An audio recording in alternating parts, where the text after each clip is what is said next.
मद पी के मतवाड़ो हो नौबत के ऊपर डंक को लगायो सुनी नौबत की आवाज राणा जी ने ते सारो शहर हर रहा। नौबत की आवाज सुन के राणा जी ने नींद में पणियारे हुक्म फरमायो, बोले जाओ दुष्ट कललन को गिरफ्तार करके कचहरी में पेश करो। सारी रामनगर की मर्यादा को नष्ट कर दिया है। उसी समय नींद फणियार ने समधी घोड़े के झिड़प आगड़ा किया और पाटू कलण के मेन दरवाजे नींद फणियार पहुंच गया। मेन दरवाजे खड़े होकर के नींद फणियार ने पाटू कलण को आवाज लगाई,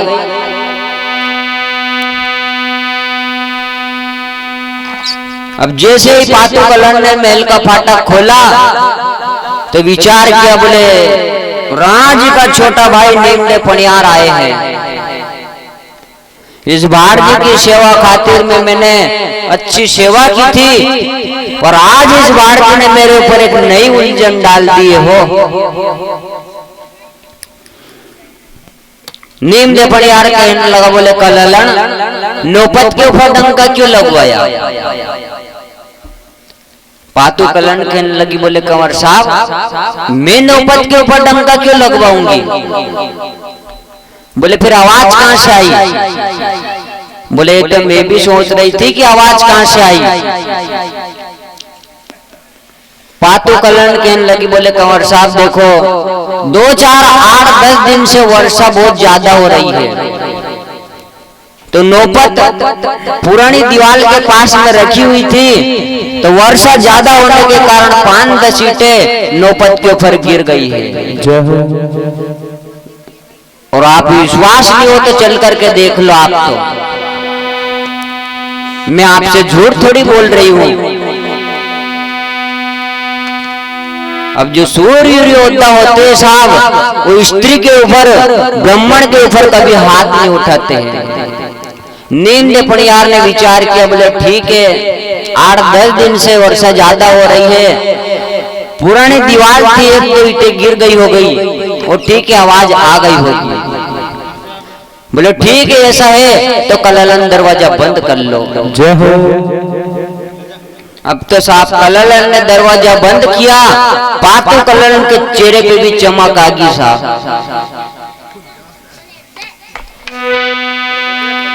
जाकर के पातू कललन ने चचू भाड़ जी को जगाया, बोले भाड़ जी उठो प्रातः काल का समय हो गया है, आपके खांडे राव जी की सवारी आती होगी। रामनगर में ऐसा नियम था साहब कि प्रातः काल होती बराबर राणा जी का छोटा भाई नींद फणियार समधी घोड़ी के ऊपर सवार होकर के और नींद फणियार का जुलूस उर्दी के बाजार में निकलता था, जिसके बाद में कंवर बणजी महाराज का जुलूस निकलता था। ऐसा नियम था रामनगर में। तो भाड़ जी को जगाया पातू कललन ने।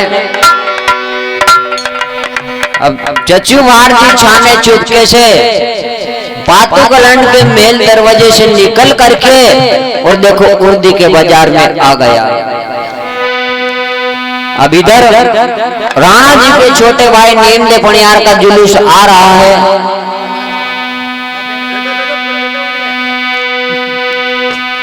कई बड़े बड़े नगर सेठ गादी से सिंहासन से खड़े होकर के और नींद फणियार के नाम का मुजरा बजा रहे हैं। जय हो। अब चचू भाड़ की नींद फणियार के साथ में देखो मिट्टी की पस भर के और बरसाने लग गया। नींद फणियार ने चचू भाड़ जी को देखा तो मन में विचार किया, बोले ये मनक मानवी कौन है और जो अपने को जानता है वो तो इसी मूर्ख का कर ही नहीं सकता है। हो सके पहली बार आया है, रामनगर का कानून कायदा इसे को मालूम नहीं है। नींद फणियार चचू भाड़ जी के पास में पहुंचे, भाड़ जी से कहने लगे, बोले कौन हो तुम और मिट्टी क्यों बरसा रहे हो?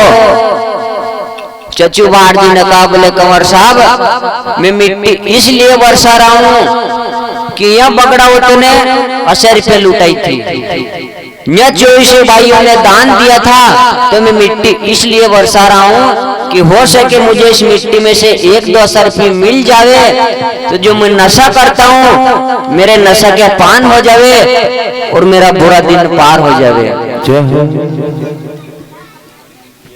नीम ने पनियार ने कहा, बोले क्यों रे मूर्ख, 24 भाइयों को गुजरिया 12 बरस हो गया और थारा लाने का 80 रुपया गड़िए, बंद कर मिट्टी बरसाना।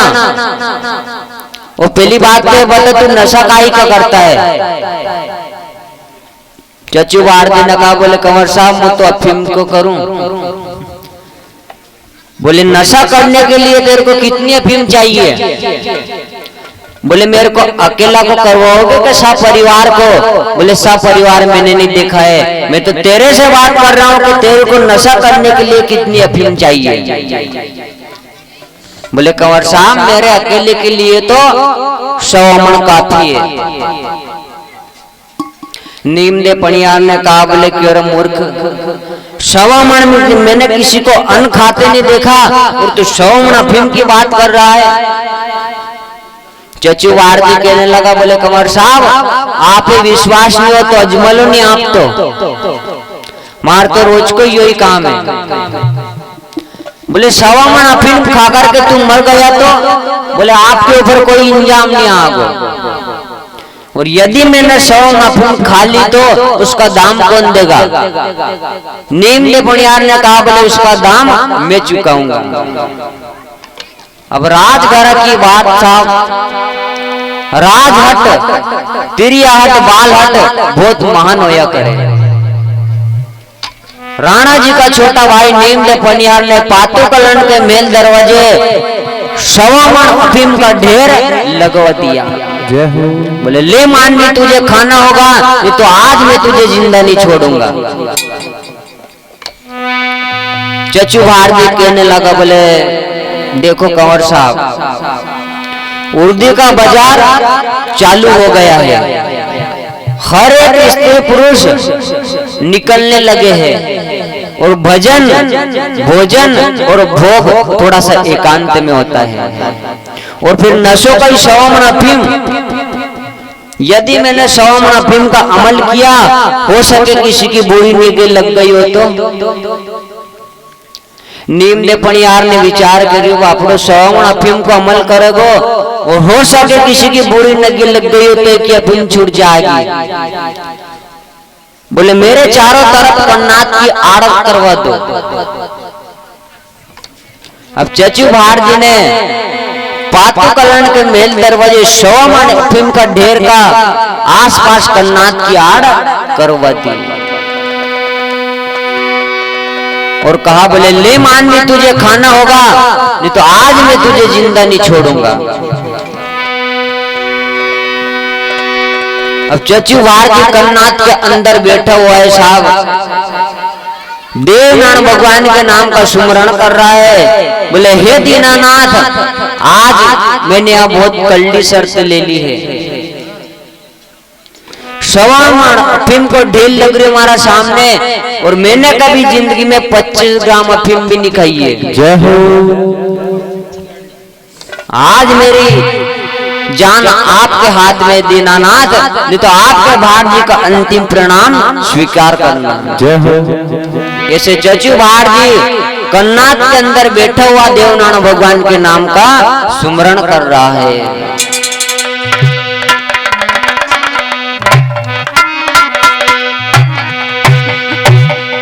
ये जी भरोसे आपके जो हो, ये जावे दाता सतगुरु माई भरोसे आपके जावे दाता सतगुरु माई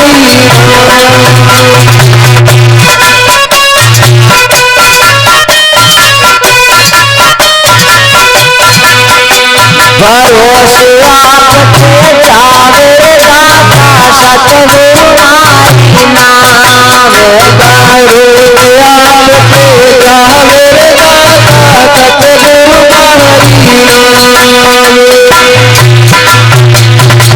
सतगुरु मारी नाव रे दाता जानी गुरु मारी ना सतगुरु मारी नाव रे दाता जानी गुरु मारी ना भरोसे जाते जारो दाता सतगुरु मारी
भगवान की जय, गुरुजी महाराज की जय।